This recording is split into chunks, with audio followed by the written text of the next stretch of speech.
우리가 계속해서 고린도전서를 살펴보고 있는데요. 1장부터 4장까지 말씀은 성도들이 파벌을 만들어서 사랑을 따르고 사랑을 자랑하는 그런 문제에 관해서 우리가 살펴봤습니다. 5장 말씀은 무엇이냐면 음행에 관한 문제에 관해서 말씀을 하고 있습니다. 이 고린도라는 도시는 항구 도시입니다. 신흥 산업 도시고 1장에서 잠깐 배경을 살펴보았는데 항구가 2개가 있다고 했습니다. 고린도 근처에. 상업이 발달해서 그래서 사람들이 많이 모이고 매춘으로 유명한 도시가 이 고린도라는 도시입니다. 고린도에는 아프로디테라는 신을 섬기는 신전이 있는데 잘 모르고 우리가 보통 뭐라고 부르는가 하면 비너스라고 부르는 신전이에요. 그렇게 비너스 신전에서 제사를 드린다는 명목으로 신전 참기들하고 매춘을 많이 했습니다. 그렇게 해서 고린도 하면 매춘으로 상당히 유명한 도시죠. 항구가 있고 사람들이 많이 모여서 그렇게 매춘으로 유명한 도시인데 1절을 보면 바울이 이렇게 말하고 있습니다. 너희 중에 심지어 음행이 있다 이렇게 말씀하고 있습니다. 그런데 이런 음행은 이방인 중에서도 없는 그런 음행이 있다 이렇게 말씀을 하고 있어요. 그 음행이 무엇인가 하면 어떤 사람이 아버지의 아내를 취했다 이렇게 말씀을 하고 있죠. 아버지의 아내를 취했다는 것은 아버지의 젊은 아내를 취했다 이런 뜻입니다. 로마가 세상을 지배하던 그 당시에는 젊은 여자를 아내로 취해야 하는 그것이 유행이었습니다. 나이가 젊으면 젊을수록 훨씬 더 좋다 이렇게 생각해서 나이 많은 아내를 버리고 젊은 여자를 아내로 취해서 결혼했는데 아버지가 돌아가시고 그 아들이 그 젊은 아내, 계모겠죠. 그 아내를 아내로 취했다는 얘기입니다. 젊은 어머니를. 취했다 이렇게 표현하고 있죠. 취했다는 것은 어떻게 하다 보니까 실수로 우발적으로 관계를 가졌다 이런 뜻이 아닙니다. 취했다는 것은 지속적으로 관계를 가졌다 이런 뜻입니다. 오랜 시간 동안 관계를 맺으면서 살았기 때문에 주변에 있는 사람이 다 알고 있는 거야. 저 사람이 어떤 관계다 이런 것들을 다 알고 있습니다. 세상 사람들이 갖고 있는 이 성관계 유형은 상당히 다양합니다. 요즘 우리가 사는 사회의 이슈가 무엇이냐? 동성연애잖아요. 동성이 같이 사는 것이 이슈입니다. 그런데 이 동성연애는 고대 시대에도 상당히 유행을 많이 했습니다. 그런데 세상 사람들이 생각하기에 이런 성관계는 안 된다 이런 것이 있습니다. 그것이 무엇인가 하면 아버지의 아내를 취하는 것이죠. 아버지의 젊은 아내를 취하는, 젊은 계보를 취하는 것은 세상 사람들도 싫어하고 세상 사람들도 혐오하는 그런 일입니다. 성경에서도 당연히 이런 것들을 금지하고 있습니다. 레위기 18장에 보면 여러 형태의 근친상간이 나와 있습니다. 그런데 그런 모든 것에 대해서 하나님께서 다 금하고 계십니다. 그런데 고린도 교회 성도들 중에서 어떤 사람들이 그런 일을 하고 있다는 것입니다. 세상 사람들도 하지 않는 그런 일을 하고 있는데 그런데 고린도 교회 성도들은 이 일에 대해서 통한이 여기지 않는다고 했습니다.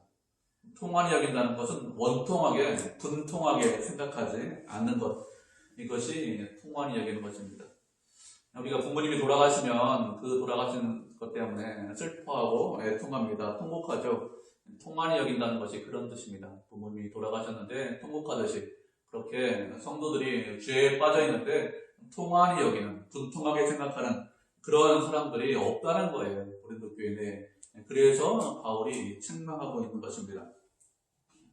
그러면 성도 중에서 이런 죄 가운데 빠진 사람이 있는데 성도들이 다른 성도들이 통한이 여기지 않는 이유가 무엇일까요? 그것은 2절을 보면 교만해서 그렇습니다. 교만이라는 것이 무엇이냐면 교만이라는 것은 자기 자리에 있지 않는 것, 그것이 교만입니다. 부풀어 오른 것이 교만이에요. 우리가 풍선 같은 거에 바람을 쭉 집어넣으면 풍선이 이렇게 평평하게 부풀어 오르잖아요. 제자리에 있지 않고. 그렇게 된 것이 교만입니다. 자신의 자리에 있는 것이 아니라 자신이 스스로 생각하기를 참 대단하다, 훌륭하다, 나 괜찮은 사람이다. 혹시 이렇게 생각하시면 그것이 교만한 것입니다. 이 죄를 짓고 있는데, 성도 중에 이런 죄를 짓고 있는데 나 이런 죄 져도 별 문제 없어. 나 이미 구원받았고 그리고 나 이런 죄를 짓고 있는데 나 은사도 있고 능력도 있어. 기도하니까 병자를 고쳐. 방언도 해. 예언도 해. 그러니까 이런 죄 짓는 거 아무렇지도 않아 이렇게 대수롭지도 않게 생각하고 있는 것입니다. 이것이 교만한 거예요. 그리고 고린도 교회는 파벌로 나눠져 있다고 했습니다. 그래서 우리 편에 속한 사람, 내 파벌에 있는 사람에 대해서 묵인을 하고 있습니다.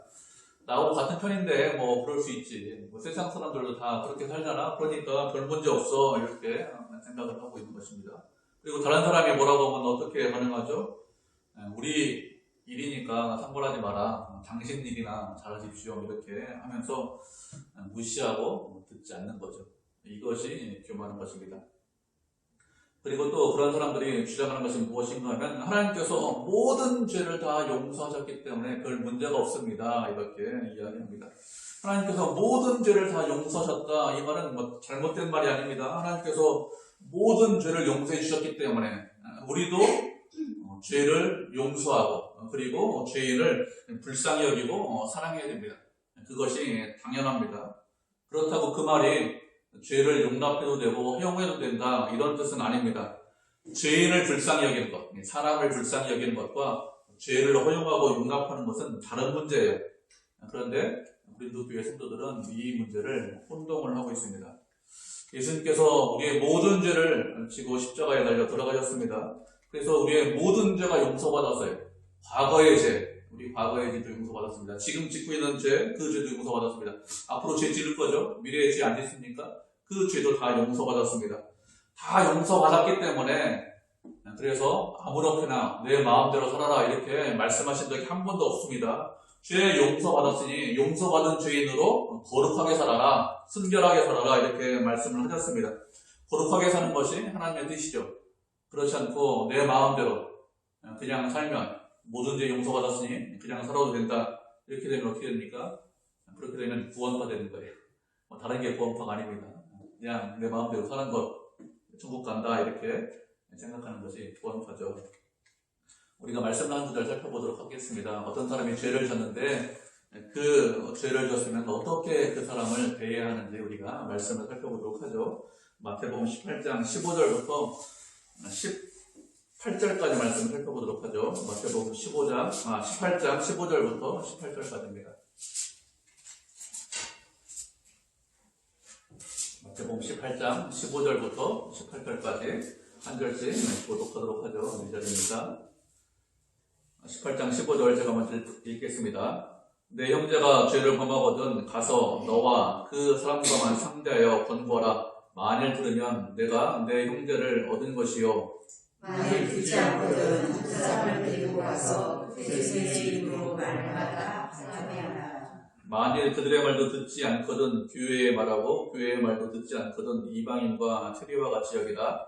진실로 너희에게 이르노니 무엇이든지 너희가 땅에서 내면 무엇이든지 땅에서 풀면 하늘에서도 풀리리라. 아멘.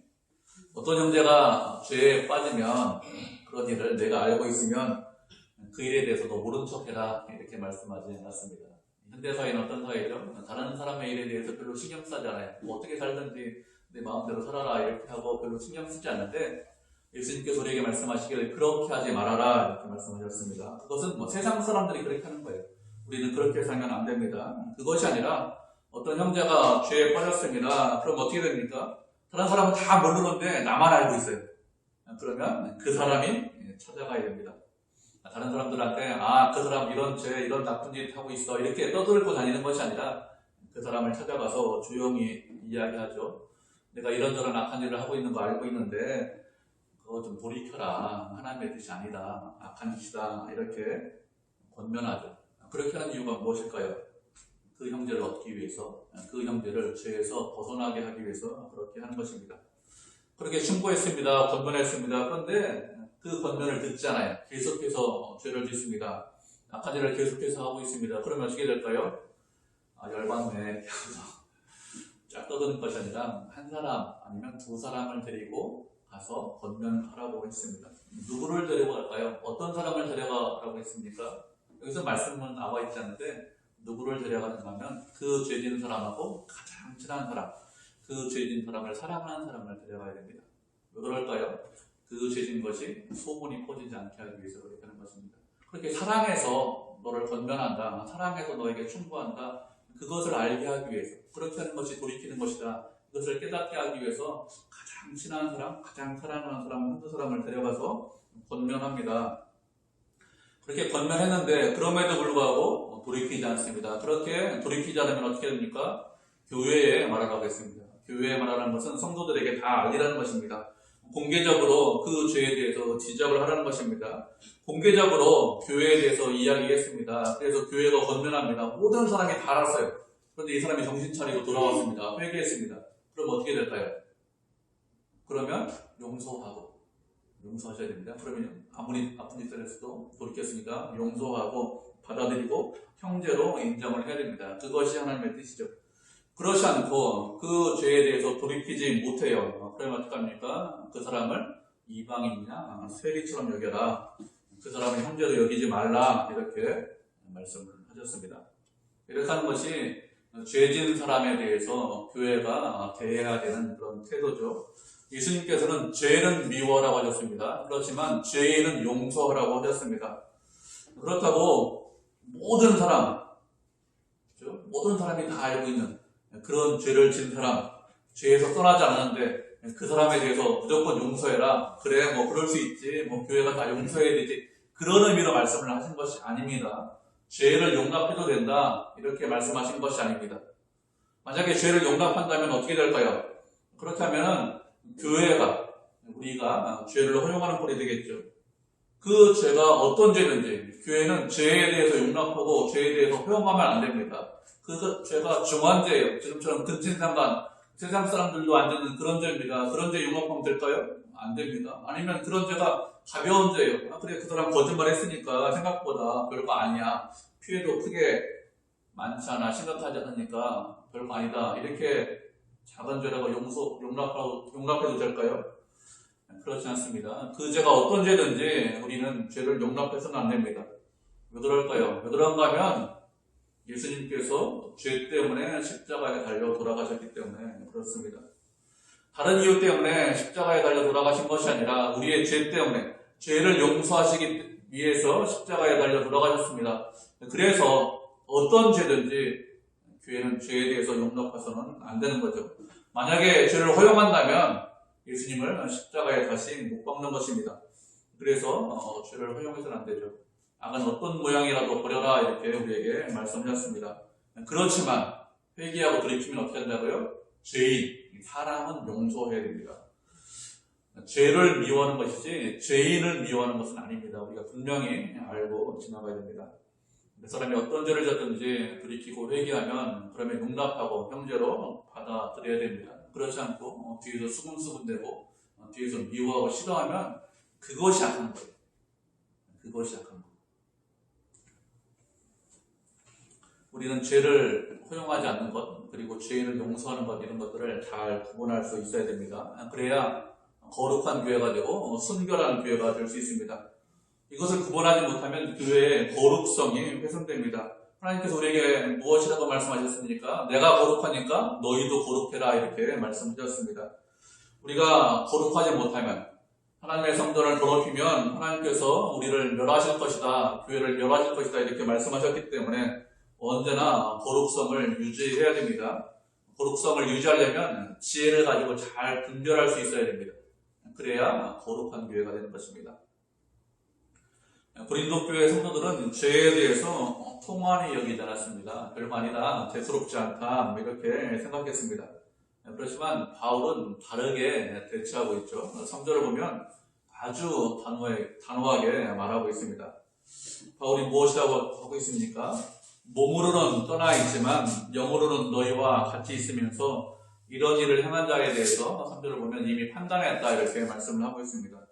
바울은 지금 에베소에서 편지를 보내고 있죠. 그런데 영으로는 같이 있다 이렇게 말씀을 하고 있습니다. 영으로는 같이 있다는 것은 같은 성령 아래에 있다 이런 뜻입니다. 바울이나 고린도 교회 성도들이나 같은 성령 아래에 있기 때문에 몸은 떨어져 있지만 같은 말을 할 수 있고 같은 생각을 할 수 있다는 것입니다. 이것은 경험적으로 우리가 쉽게 잘 알 수 있어요. 예수님을 알지 못하는 사람, 예수님을 믿지 않는 사람들은 이런 경험이 없습니다.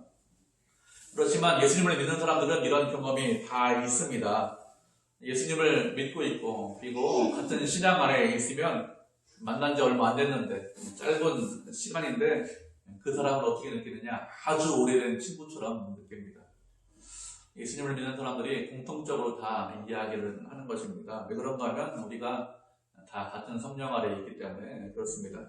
서로 간에 그전에는 알지 못했습니다. 멀리 떨어져 있었습니다. 그런데 성령 안에서 교통을 하고 있죠. 같은 성령 안에서 교통하고 있으면 그러면 다 하나님의 자녀죠.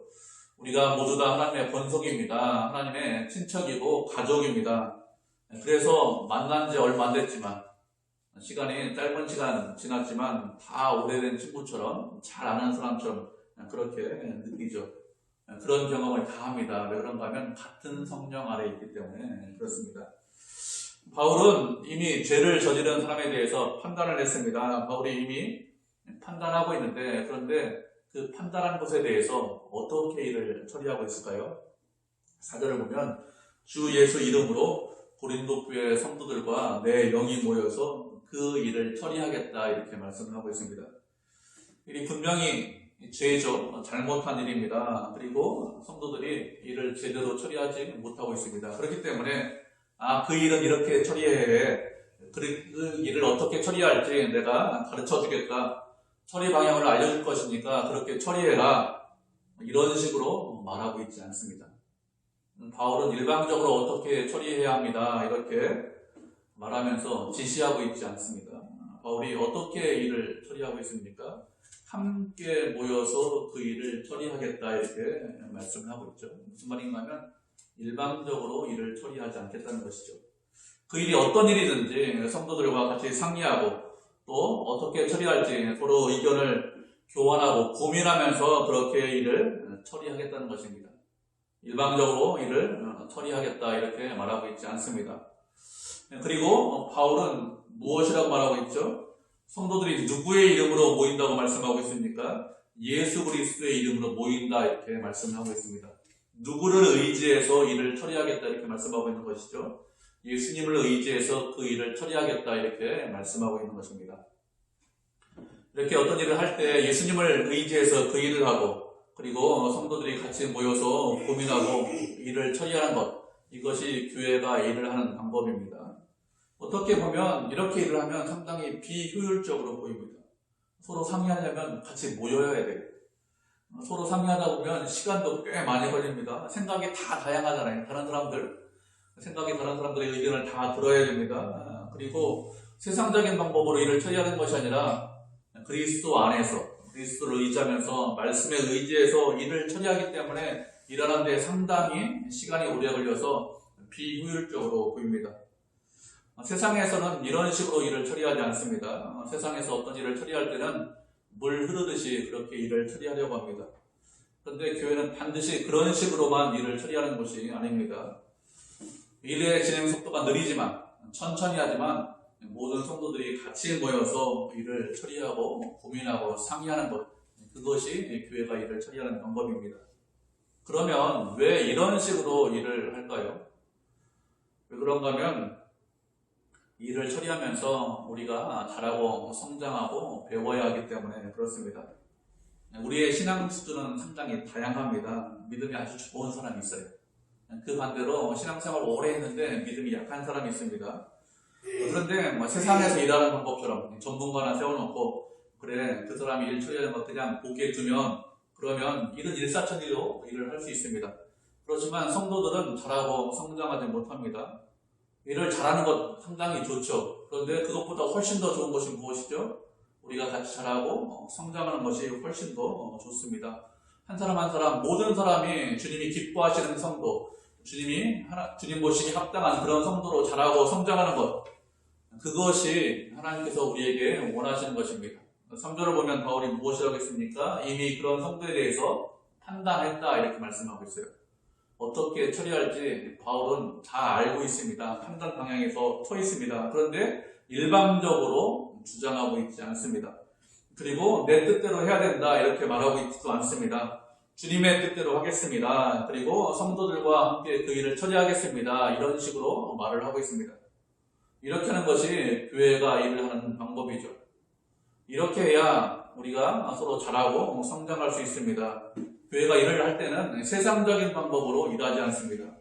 이렇게 하면은 반드시 가는 길인데 한참 돌아갈 수 있어요. 그래도 괜찮습니다. 왜 그럴까요? 돌아가면서 천천히 가면서 내가 무엇이 부족한지, 우리가 무엇이 연약한지 이런 것들을 깨닫는 것이죠. 그래서 어떻게 합니까? 연약한 것을 강하게, 부족한 것을 채워서, 그래서 어떤 사람이 되기를 원하십니까? 믿음의 사람이 되기를 원하십니다. 그것이 하나님께서 우리에게 원하시는 것입니다. 그래서 돌아간다고, 천천히 간다고 불평할 이유가 없습니다. 돌아가게 생겼으면 믿음이 연약한 사람 때문에 돌아가는구나, 좀 부족한 사람 때문에 돌아가는구나, 이렇게 생각하시면 됩니다. 괜찮습니다. 중요한 것은 우리가 하나님의 사람으로 자라고 성장하는 것, 우리가 목표예요. 일을 잘 처리하는 것이 목표가 아니기 때문에 그렇습니다. 바울은 이런 자를 사탄에게 내어 주었다고 했습니다. 이렇게 하는 것은 육신은 멸하고 그리고 영은 예수의 날에 구원받도록 하기 위해서 이렇게 했다고 했습니다. 죄를 저지른 사람에 대한 결론이 무엇이냐? 사탄에게 내어주는 것입니다. 좀 이상한데 왜 사탄에게 내어줄까 이렇게 하는데, 이 사탄에게 내어준다는 것은 교회 밖으로 내보낸다, 이런 뜻입니다. 예수님께서 어떤 사람이 죄를 돌이키지 않으면 어떻게 여기라고 말씀하셨습니까? 이방인처럼 여기라고, 세리처럼 여기라, 이렇게 말씀하셨죠. 동일한 의미죠. 교회 밖으로 내보내라, 이런 뜻입니다. 그런데 교회 밖으로 내보내는 이유가 무엇이죠? 첫 번째는 육신을 멸하기 위해서 교회 밖으로 내보내라, 이렇게 말씀하고 있습니다. 육신을 멸한다는 것은 그 사람을 죽여라, 이런 뜻이 아닙니다. 이 말씀, 육신이라는 것은 우리가 가지고 있는 악한 본성을 말합니다. 죄악된 본성을 무엇이라고 말씀하고 있는가 하면 육신이다, 이렇게 말씀을 하고 있는 것입니다. 죄악된 악한 본성을 우리가 가지고 있는데, 그런 본성을 죽이기 위해서 교회 밖으로 내보내라, 이렇게 말씀을 하고 있습니다. 그런데 잘 생각해보면 이 육신, 죄악된 본성을 죽이는 일은 모든 사람이 다 해야 됩니다. 우리도 해야 되고, 죄를 진, 악한 죄를 진 그 사람도 해야 됩니다. 누구나 다 그 일을 해야 되는데, 그런데 왜 그 사람만 교회 밖으로 내보내라, 이렇게 말씀할까요?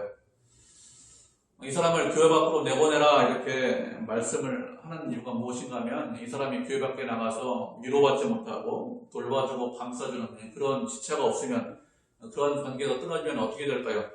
이 사람은 일단 충격을 받겠죠. 세상이 얼마나 악한지, 얼마나 추한지, 그리고 형제들과 같이 못 지내는 것이 얼마나 정말 외로운지, 얼마나 결핍이 있는지, 이런 것들을 깨닫게 될 것입니다. 세상에서 고난과 어려움을 당하면서 자신의 죄와 악에 대해서 깨닫게 되는 것이죠. 얼마나 큰 죄를 저질렀는지, 그 죄가 얼마나 무서운 죄인지, 이런 것들을 깨닫게 됩니다. 그래서 어떻게 하라고요? 그 죄에서 돌이키게 하기 위해서 그렇게 교회 밖으로 내보내라, 이렇게 말씀을 하는 것입니다. 세상으로 보내는 이유가 무엇입니까? 그의 영혼을 살리기 위해서 그렇게 하는 것입니다.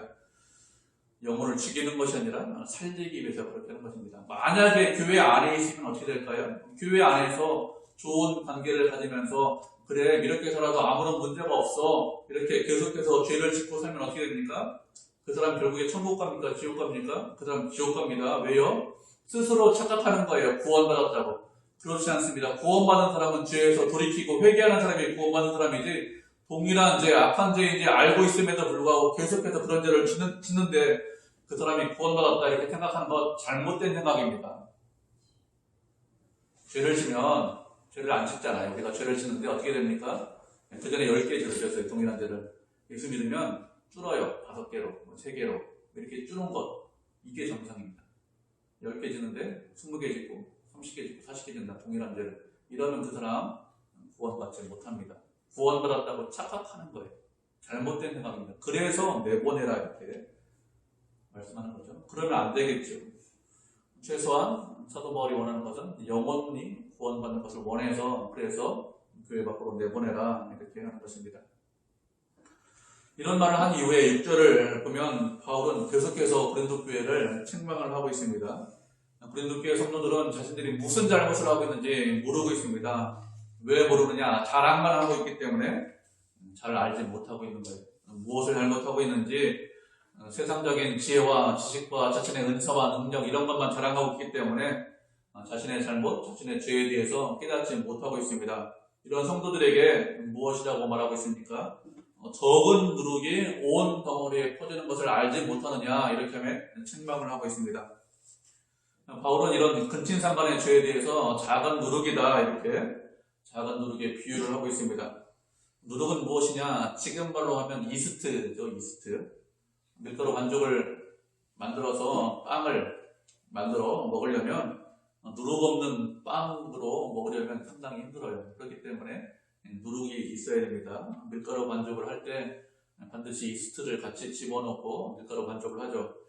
그러면 하루 정도 지나면 밀가루 반죽이 부풀어 오릅니다. 그래서 그 부풀어 오른 반죽을 가지고 빵을 만들어 먹으면 먹기가 상당히 쉽고 또 맛있습니다. 그런데 부푼 반죽을 그냥 계속해서 두면 어떻게 될까요? 어느 정도 시간이 지나면 곧바로 부푼 반죽이 부패하기 시작합니다. 이렇게 누룩을 집어넣으면 그 적은 누룩이 전체의 밀가루를 다 부패하게 만듭니다. 이와 마찬가지로 교회에서 죄를 용납하고 허용하면 어떻게 될까요? 그것이 작은 죄고, 그리고 그것이 하찮아 보이지만, 그렇지만 교회 전체가 죄로 오염됩니다. 그래, 저 죄도 허용하고 저 죄도 용납하는데, 그런데 내가 지는 죄, 저 죄하고 비슷하네, 저 죄보다 못하네, 내가 그렇게 죄를 져도 아무런 문제 없는 거 아니야? 이렇게 생각하지 않을까요? 다 그렇게 생각합니다. 야, 악한 사람 많은데, 악한 인간 많은데, 난 저 사람보다는 좀 덜 악해. 그러니까 상관없어.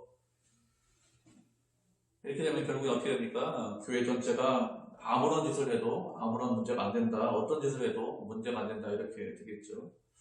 그렇게 되면 교회가 더 이상 교회가 아닙니다.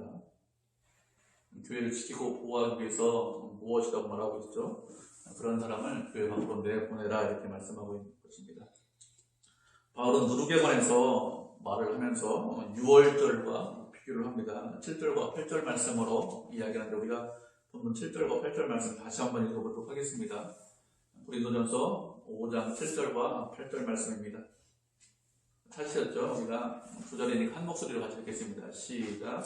너희는 누룩 없는 자인데 새 덩어리가 되기 위하여 묵은 누룩을 내버리라. 우리의 6월절 양 곧 그리스도께서 해 되셨느니라.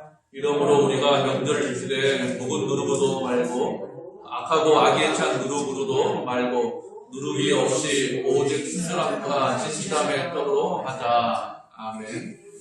예수님을 6월절 양이라고 했습니다. 6월절은 이스라엘 백성들이 출애굽한 사건을 기억하고 기념하기 위해서 지키는 절기가 6월절입니다. 하나님께서 애굽에 10가지 재앙을 내리시잖아요. 그 중에서 마지막 재앙, 10번째 재앙이 장자를 죽이는 재앙인데, 장자를 죽이는 재앙을 내리기 전에 이스라엘 백성들에게 6월절을 지켜라, 이렇게 말씀하십니다. 그 6월절에 어린 양을 잡아서, 그래서 그 피를 문설주와 인방에 바르고, 그리고 그 6월절 어린 양은 불에 태워서 그래서 구워 먹습니다.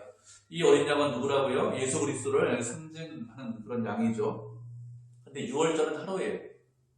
그리고 그 이후에 일주일 동안은 무교절로 지킵니다. 무교절이란 절기는 어떤 절기냐면 누룩이 없는 절기가 무교절입니다. 이 교자가 한자로 누룩교자예요. 누룩교자나 누룩효자, 교자나 효자 이렇게 같이 쓰거든요. 그래서 효소, 효모 이렇게 할 때 효자인데 교자랑 같이 한자를 쓰더라고요. 6월절을 지킨 이후에 그 다음 일주일 동안 이게 무교절로 지킵니다. 이스라엘 백성들은 6월절을 지키고 그 다음날 아침에 출애굽해요. 출애굽하는데 너무 급하게 출애굽해서 광야로 나올 때 발효되지 않은 떡, 발효되지 않은 그런 떡을 가지고 나와서 그대로 먹었습니다.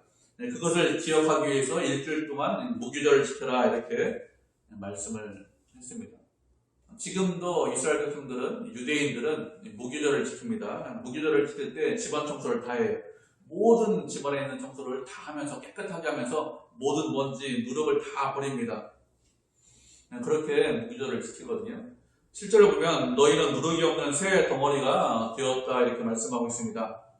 무슨 말씀인가 하면 누룩이란 것은 구약시대의 죄와 악, 이런 것들을 상징해서 이런 말을 하는 것이죠. 이스라엘 백성들은 출애굽해서 더 이상 애굽의 노예가 아닙니다. 우리도 그와 마찬가지로 예수님께서 우리의 죄를 위해서 십자가에 달려 돌아가심으로 더 이상 세상의 노예가 아니고 죄의 노예가 아니다 이런 뜻입니다. 우리는 그리스도 안에서 새로운 피조물이 되었습니다.